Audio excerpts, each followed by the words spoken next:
Bayangkan kamu baru saja kehilangan ayahmu, dan belum seminggu berkabung, ibumu tiba-tiba mengatakan kamu harus menikah dengan lelaki yang bahkan tidak kamu kenal. Bukan karena cinta, tapi karena hutang. Dan pria itu, seorang pemadam kebakaran, yang katanya pernah menyelamatkan nyawa ayahmu. Ini bukan cinta pada pandangan pertama. Ini tentang pilihan, antara kehormatan atau kebebasan. Sebelum lanjut, jangan lupa absen dulu di kolom komen dari kota mana Anda menonton video ini. Dan pasti jangan lupa subscribe dulu, saya doakan yang sudah klik subscribe rezekinya lancar. Amin. Namaku Laras, 23 tahun, mahasiswa tingkat akhir jurusan desain interior. Hidupku berubah total sejak ayah meninggal karena serangan jantung mendadak. Rumah menjadi sunyi, kosong. Tapi tak ada waktu untuk bersedih lama, karena kenyataan yang lebih pahit menantiku. 3 hari setelah pemakaman, Mama duduk di meja makan dengan wajah serius. Tak ada lagi riasan, hanya mata bengkak dan suara yang bergetar. "Les, Mama mau bicara soal hutang ayah." Hatiku mencelos. Totalnya 180 juta. Dan kita gak punya apa-apa buat nutup itu. Tapi, ada seseorang yang bersedia bantu kita. Dengan satu syarat. Aku meneguk ludah. Kamu harus menikah dengannya. Aku mengira ini lelucon. Tapi air mata Mama membuktikan ini nyata. Namanya Raka Dirgantara. 28 tahun. Petugas pemadam kebakaran. Kata Mama, dia pernah menyelamatkan ayah dari kebakaran pabrik kecil 2 tahun lalu. Raka merasa berutang budi pada ayah, dan karena itulah, dia menawarkan lamaran ini, tanpa pernah bertemu, tanpa pernah berkenalan. Aku menolak. Tentu saja aku menolak. Tapi malam itu, Raka datang ke rumah. Dengan seragamnya, tegap, tenang, dan terlalu sopan. Saya gak mau Laras dipaksa. Tapi kalau dia bersedia, saya janji akan jaga dia dengan segenap hidup saya. Matanya jujur, tapi hatiku belum siap. Bagaimana bisa aku menikah dengan orang yang bahkan belum ku kenal? Tapi waktu terus berjalan. Tagihan datang silih berganti. Mama semakin lelah. Dan aku mulai bertanya pada diri sendiri. Apakah kebahagiaan bisa tumbuh dari sebuah pernikahan yang dipaksakan? Aku pikir Mama akan membiarkanku berpikir lebih lama. Tapi ternyata, tanggal pernikahan sudah dipilih. 2 minggu dari sekarang. Katanya agar bisa segera lunasi utang, agar tidak makin bertumpuk bunganya. Aku tidak menangis. Sudah habis air mataku sejak hari pemakaman ayah. Sekarang aku hanya diam, pasrah. Raka tetap datang seminggu sekali ke rumah. Membawa makanan, membicarakan rencana pernikahan, bahkan menawarkan untuk bantu bayar semester akhirku. Dia bersikap sangat baik. Terlalu baik untuk pria yang tahu bahwa calon istrinya tidak mencintainya. "Laras, kamu gak perlu berpura-pura senang. Aku tahu kamu terpaksa," katanya suatu malam saat kami duduk di teras. "Tapi aku janji, aku gak akan paksa kamu untuk apapun setelah menikah. Kamu bisa tetap kuliah, tetap kerja, bahkan tinggal di kamar terpisah kalau kamu mau." Itulah yang membuatku paling bingung. Dia terlalu pengertian. Tidak marah, tidak menuntut. Aku pernah bertanya padanya, kenapa dia bersedia menikahi perempuan yang bahkan tak menyukainya? Karena aku tahu apa rasanya kehilangan seseorang yang berarti, dan aku cuma pengen pastikan, kamu gak kehilangan segalanya juga. Raka bukan orang kaya. Gajinya sebagai petugas pemadam kebakaran bahkan pas-pasan. Tapi entah bagaimana, dia melunasi utang ayah perlahan. Dan itu membuat Mama semakin yakin. Hari pernikahan pun tiba. Tidak ada pesta mewah, hanya akad sederhana di rumah. Hanya ada beberapa tetangga, keluarga kecil dari pihak Raka, dan Mama yang menangis diam-diam di sudut ruangan. Aku mengenakan kebaya putih sederhana. Dan Raka, dia tampak gagah dengan jas hitam pinjaman. Saat ijab kabul, suaranya mantap, tanpa ragu. Dan begitulah, aku resmi menjadi istri dari seseorang yang kutahu namanya baru 2 minggu lalu. Malam pertama kami, bukan seperti yang dibayangkan banyak orang. Tidak ada romantisme. Tidak ada keintiman. Raka menyerahkan satu kunci kamar padaku. Kamu bisa tidur di kamar depan. Aku di ruang belakang. Aku janji gak akan ganggu. Dan malam itu, aku tidur sendirian. Di rumah suami, tapi rasanya seperti di rumah orang asing. Tapi yang membuatku tidak bisa tidur, bukan cuma sunyi, tapi pertanyaan dalam hati. Kenapa seorang seperti Raka, seperti menyembunyikan sesuatu dari matanya yang terlalu tenang itu? Sudah 2 minggu aku tinggal serumah dengan Raka, suami yang belum pernah menyentuhku, apalagi memaksaku untuk menjadi istri seutuhnya. Hubungan kami seperti teman serumah. Aku masak, dia mencuci motor. Aku bereskan cucian, dia memperbaiki lampu yang rusak. Tapi tidak ada pelukan. Tidak ada genggaman tangan. Bahkan kami jarang saling menatap lama. Anehnya, aku mulai terbiasa. Raka pria yang tenang. Ia selalu bangun pagi, berangkat ke markas, pulang malam dengan baju beraroma asap. Tapi tetap menyempatkan diri menanyakan kabarku. Kamu udah makan? Ada tugas kuliah yang butuh bantuan. Kamu nyaman tinggal di sini? Aku hanya menjawab singkat. Tapi dalam hati, aku mulai merasa aneh. Karena aku menantikan pertanyaannya setiap malam. Hingga suatu hari, aku sedang membersihkan ruang kerja kecil di rumah. Ada sebuah meja tua yang jarang dibuka. Kuputuskan untuk mengelapnya, dan saat menarik salah satu lacinya, laci itu macet. Seperti jarang dibuka. Setelah kupaksa pelan-pelan, lacinya terbuka. Di dalamnya, ada tumpukan kertas, map lusuh, dan sebuah foto lama. Foto seorang perempuan, sedang memeluk Raka. Senyum mereka sangat hangat. Di belakang foto itu tertulis, "Untuk Raka, terima kasih karena sudah menyelamatkan hidupku dan hatiku." Aku terpaku. Jantungku berdetak kencang. Siapa perempuan ini? Mantan pacar? Istri? Atau seseorang yang masih berarti dalam hidup Raka? Malamnya, aku tidak bisa tenang. Tapi aku juga tidak ingin mencampuri masa lalu seseorang yang bahkan belum benar-benar menjadi bagian dari hidupku. Namun takdir berkata lain. Keesokan harinya, saat aku sedang menyapu halaman, seorang perempuan datang. Tinggi, anggun, dan percaya diri. "Halo, maaf, Raka ada?" Aku mengangguk kaku. Perempuan itu tersenyum. "Perkenalkan, aku Nadia, teman lamanya. Bisa aku bicara sebentar sama dia?" Saat Raka pulang, dia terkejut melihat Nadia. Tapi yang lebih membuatku terkejut adalah cara Nadia memeluk Raka. Erat, lama, dan Raka tidak menolak. Aku berdiri di ambang pintu. Diam. Beku. Untuk pertama kalinya, aku merasakan sesuatu mengiris di dalam dadaku. Apa hubungan mereka sebenarnya? Dan kenapa seolah-olah aku cuma tamu di rumah suamiku sendiri? Suasana rumah mendadak dingin, padahal cuaca siang itu begitu terik. Aku berdiri di balik tirai ruang tamu, memperhatikan Raka dan Nadia yang sedang bicara di halaman. Wajah Nadia sesekali tersenyum, sesekali serius, sesekali menatap Raka seperti masih ada sesuatu di antara mereka yang belum selesai. Dan Raka, wajahnya sulit dibaca. Tapi jelas, dia tidak bersikap kaku seperti biasanya. Setelah hampir setengah jam, Nadia pamit. Tapi sebelum pergi, dia sempat melirik ke arahku dan tersenyum samar. "Kamu Laras, ya? Istrinya Raka?" Aku mengangguk. "Kamu beruntung. Raka pria langka.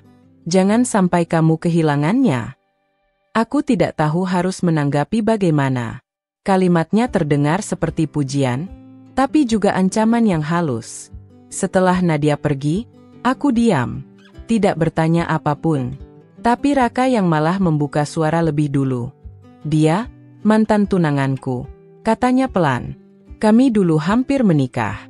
Tapi dia memilih pergi 3 hari sebelum hari pernikahan." Aku terkejut, tapi berusaha tidak menunjukkannya. Kenapa dia pergi?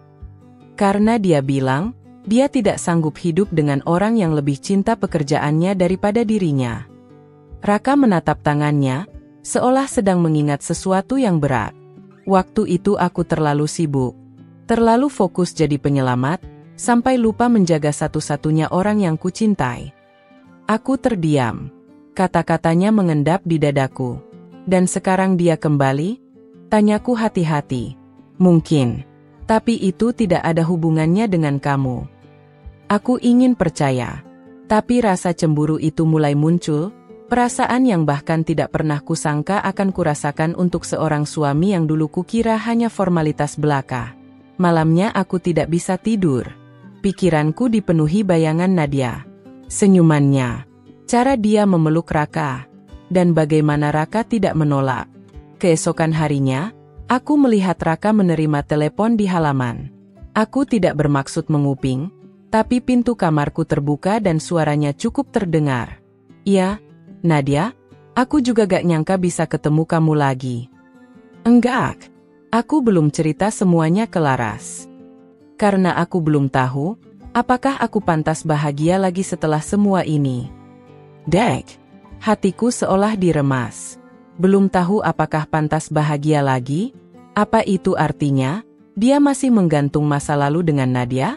Aku tidak ingin menangis. Tapi malam itu, air mata jatuh tanpa bisa kutahan. Aku pikir, aku sudah cukup kuat. Ternyata tidak. Aku pikir, aku hanya istri di atas kertas. Tapi sekarang aku sadar. Aku mulai takut kehilangan Raka. Beberapa hari setelah kedatangan Nadia, rumah kami berubah senyap. Bukan karena tidak ada suara, tapi karena banyak kata yang tidak diucapkan. Raka tetap bersikap seperti biasa, sopan, perhatian, dan tak pernah mengusik ruang pribadiku. Tapi aku bisa merasakan, pikirannya tidak sepenuhnya ada di rumah ini. Setiap dia diam terlalu lama, aku tahu pasti dia sedang memikirkan sesuatu. Atau seseorang. Aku mencoba sibuk. Kembali fokus ke tugas akhir kuliah, bantu mama dari jauh, dan menghindari terlalu banyak interaksi dengannya.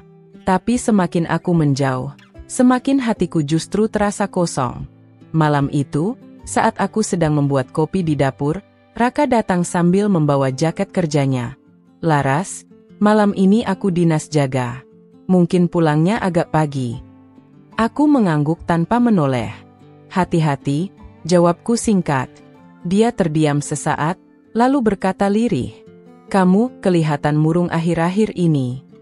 Aku tertawa kecil, pahit. "Harusnya kamu senang. Bukankah kamu selalu bilang aku boleh menjalani pernikahan ini sebebas yang aku mau?" Raka menatapku, matanya redup. "Aku cuma gak mau kamu merasa terpaksa terus-terusan." Aku meletakkan cangkirku, menatapnya penuh emosi yang kutahan terlalu lama. "Tapi aku memang terpaksa, Raka. Aku gak minta pernikahan ini. Tapi yang lebih menyakitkan, aku ini istrimu, tapi aku bahkan gak tahu di mana tempatku di hidupmu. Atau di hatimu." Untuk pertama kalinya, Raka tidak bisa menjawab. Dia hanya menunduk. Seperti anak kecil yang merasa bersalah. Akhirnya dia pergi malam itu, dan aku hanya bisa menatap punggungnya yang menjauh. Tak lama setelah itu, ponselku berbunyi. Nomor tak dikenal. "Halo? Ini Laras, istri Raka?" "Ya." Hatiku mencelos. "Saya Nadia. Maaf mengganggu. Saya cuma mau bilang, Raka pingsan di markas. Kena asap terlalu banyak saat penyelamatan tadi. Sekarang dia di rumah sakit."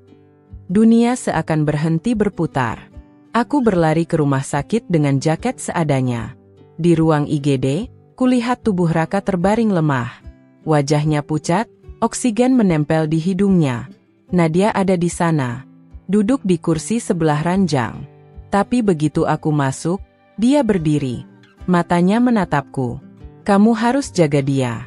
Aku udah terlalu lama ninggalin dia. Sekarang, giliranmu." Untuk pertama kalinya, aku tak merasa tersaingi. Karena untuk pertama kalinya juga, aku sadar betapa takutnya aku kehilangan dia.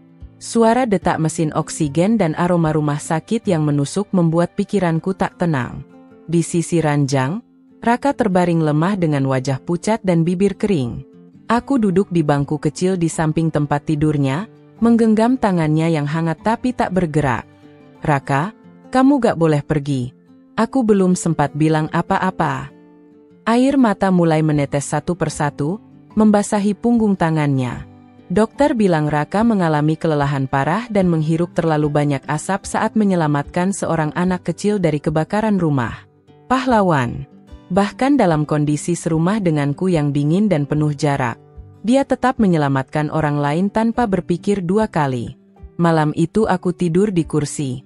Aku tidak bisa pulang. Bukan karena khawatir, tapi karena takut kehilangan. Pagi harinya, Raka perlahan membuka mata. Lemah, tapi masih bisa tersenyum samar saat melihatku.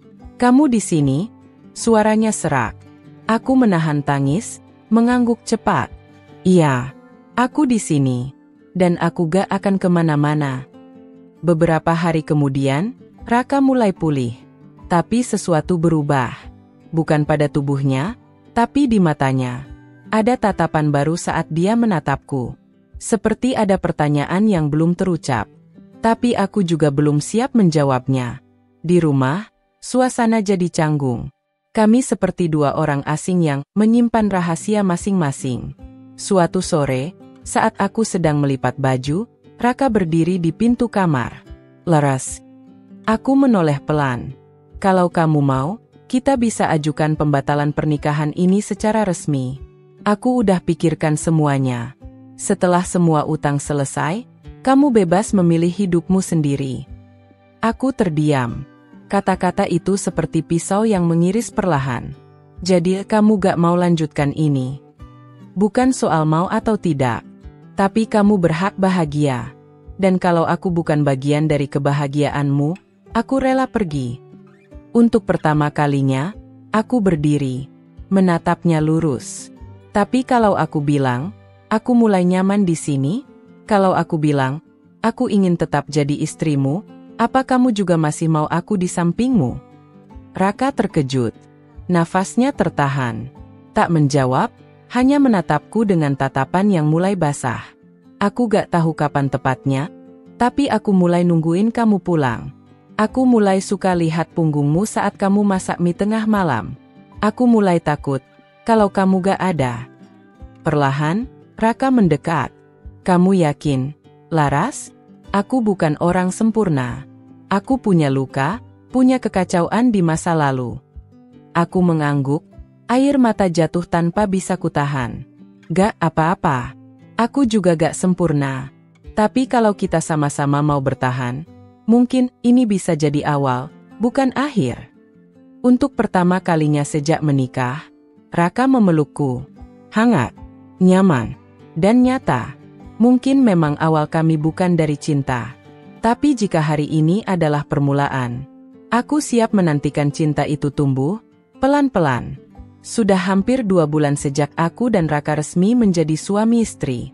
Tapi baru minggu-minggu inilah kami mulai merasa seperti pasangan sungguhan. Setiap pagi, aku mulai menyiapkan sarapan. Raka membantu mencuci piring. Kami ngobrol ringan soal kerjaan, kadang tertawa soal hal-hal sepele. Rasanya seperti sedang membangun rumah dari puing-puing yang dulu hanya berdiri atas nama kewajiban. Namun, kedamaian itu tidak bertahan lama. Suatu hari, Raka menerima surat. Surat tua yang dilipat rapi, tanpa nama pengirim. Hanya alamat yang tercantum, rumah warisan almarhum Ibu, pinggir kota utara. Aku menemukannya di meja makan saat sedang beres-beres. Dan malam itu, saat Raka pulang, aku langsung menanyakannya. "Kamu dapat surat ini? Siapa pengirimnya?" Raka terlihat kaku. Dia membaca surat itu sebentar, lalu melipatnya dan memasukkan ke saku. "Gak penting, Laras. Cuma urusan lama. Aku bisa urus sendiri." Nada suaranya berubah. Dingin. Tegas. Tidak seperti biasanya. Hatiku tak enak. Bukan karena dia menyembunyikan sesuatu, tapi karena ekspresinya, seperti sedang menyembunyikan luka lama yang dalam. 3 hari kemudian, aku melihat Raka bersiap dengan ransel kecil. Tanpa bilang apa-apa, dia memasukkan jaket dan kunci motor. "Mau kemana?" "Ke rumah lama ibu. Ada yang harus aku selesaikan." Aku spontan berdiri. "Aku ikut." Dia menatapku ragu. Tapi setelah beberapa detik diam, akhirnya dia mengangguk pelan. Perjalanan ke rumah itu cukup jauh. Sebuah rumah tua di pinggir kota, dikelilingi kebun ilalang dan pohon-pohon besar. Rumah itu seperti tertelan waktu, kusam, berlumut, dan penuh debu. Saat kami masuk, suasana langsung berubah sunyi. Di dalam, hanya ada perabot lama, foto-foto tua, dan satu pintu kecil yang terkunci di ujung lorong. Di sini aku dibesarkan, ujar Raka lirih. Ibu meninggal waktu aku SMA. Ayah? Aku bahkan gak pernah tahu siapa dia. Kami menyusuri ruangan-ruangan gelap, hingga akhirnya Raka membuka sebuah laci tua di ruang tengah. Ia mengeluarkan kotak kayu kecil yang berisi tumpukan dokumen, foto-foto lama, dan sebuah akta kelahiran. Aku melihatnya membaca sesuatu dengan mata yang membesar. Tangannya gemetar. Ini, gak mungkin. Aku mendekat. Ada apa, Raka? Dia menyerahkan kertas itu padaku. Dan di sana, tertulis nama ayah biologisnya. Seorang pria yang tak asing bagiku. Nama ini, Pak Darmawan. Aku menahan nafas. Itu nama pemilik perusahaan tempat ayahku dulu bekerja. Yang katanya juga terlibat dalam pemecatan besar-besaran yang membuat ayah kami terpuruk dan berutang. Jadi maksudmu, ayahmu adalah orang yang menghancurkan hidup keluargaku. Raka menatapku, penuh luka. Aku gak tahu, Laras. Aku baru tahu ini juga. Tapi kalau ini benar, berarti sejak awal, hubungan kita udah salah arah. Hening menyelimuti kami. Dan untuk pertama kalinya, aku merasakan dinding besar muncul di antara kami. Kami tidak hanya menikah karena keterpaksaan. Sekarang kami terikat oleh luka masa lalu yang saling bertabrakan. Sejak dari rumah tua itu, aku dan Raka pulang dalam diam. Tak ada tawa, tak ada canda, tak ada genggaman tangan seperti biasanya. Di dalam pikiranku hanya ada satu hal. Apa yang harus kulakukan sekarang? Bagaimana kalau semua ini benar? Kalau ternyata ayah kandung Raka adalah orang yang menyebabkan keluargaku jatuh miskin, dan membuat ibuku terjerat utang hingga memaksaku menikah? Dan bagaimana dengan perasaan kami yang baru tumbuh? Haruskah semua dihancurkan oleh masa lalu yang tidak kami pilih? Beberapa hari setelahnya, aku mencoba berbicara dengan ibu. Bu, ibu kenal nama Darmawan. Wajah ibu langsung berubah. Tegang. Mata ibu menyipit, bibirnya menegang. Kenapa kamu tanya nama itu? Dia, ayah kandungnya Raka. Ibu diam. Lalu perlahan duduk, menatap lantai kosong. Darmawan itu, orang yang dulu nginjek-injek harga diri ayahmu. Waktu ayah kamu sakit, dia pecat tanpa pesangon. Karena itu utang menumpuk. Kita kehilangan semuanya. Aku mengangguk. Rasanya sesak. Tapi kemudian ibu menatapku tajam. Tapi dengar, Laras. Dosa orang tua jangan diturunkan ke anaknya. Aku tahu kamu mulai sayang sama Raka. Jangan hancurkan itu cuma karena masa lalu yang bukan salah kalian. Aku terdiam. Kata-kata ibu seperti membuka kunci dalam hatiku. Benar, kami tak memilih masa lalu. Tapi kami bisa memilih masa depan. Malamnya, aku memberanikan diri bicara pada Raka. Ia sedang duduk di balkon, menatap langit malam yang mendung. Aku duduk di sampingnya. Aku udah bicara sama ibu. Dia menoleh pelan. Aku tahu semua ini berat. Tapi aku gak mau hubungan kita selesai cuma karena luka yang bukan kita ciptakan. Raka memejamkan mata. Aku takut, Laras. Takut kamu gak bisa lihat aku tanpa bayang-bayang ayahku. Aku menggenggam tangannya. Kalau sakit ini warisan, biar kita yang sembuhkan. Jangan wariskan ke generasi selanjutnya. Air mata mengalir di pipinya. Pelan, tapi tulus. Aku gak peduli kamu anak siapa, Raka. Yang aku tahu, kamu adalah pria yang rela masuk kobaran api demi nyawa orang lain. Kamu suamiku.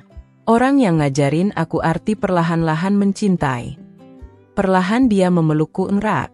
Lama. Seolah takut aku pergi. Dan aku tahu, pelukan itu bukan sekadar minta dimaafkan. Tapi juga minta dipilih lagi, walau masa lalu kami saling menyakiti.